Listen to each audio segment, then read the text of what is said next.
Selamat petang Ahad. Pukul 5.30 dekat 5.30 lah. So hari ni nak lepaskan orang. Tingkap semua, pintu semua kita tutup sebab nak train dia orang ni supaya tak nak masuk rumah. Okay. Sebab selama ini memang dia orang ni dalam rumah aja. So nak ajar sikit lah. Kita nak ajar dia main kat luar.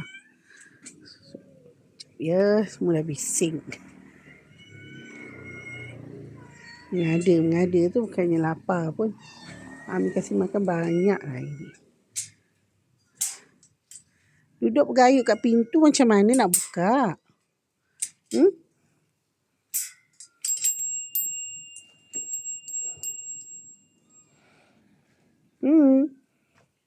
Bernie. Ini Ecik. Ini Willy boy.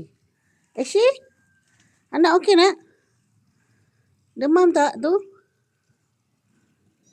Cita mana lagi seko? Olaf. Oga. Mana Oga nak? Mana Oga? Ami tak nampak pun. Oga mana nak?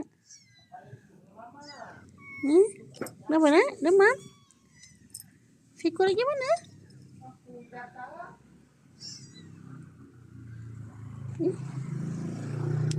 Mana anak aku seko lagi ni?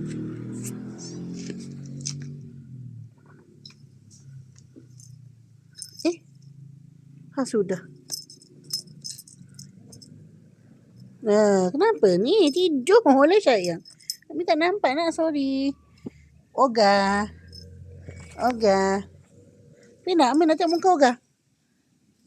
Tidurlah nak Ami. Ya Allah.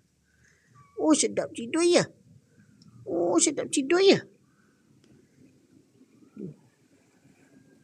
Angin kuat.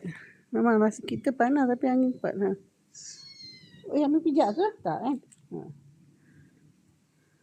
Angin kuat.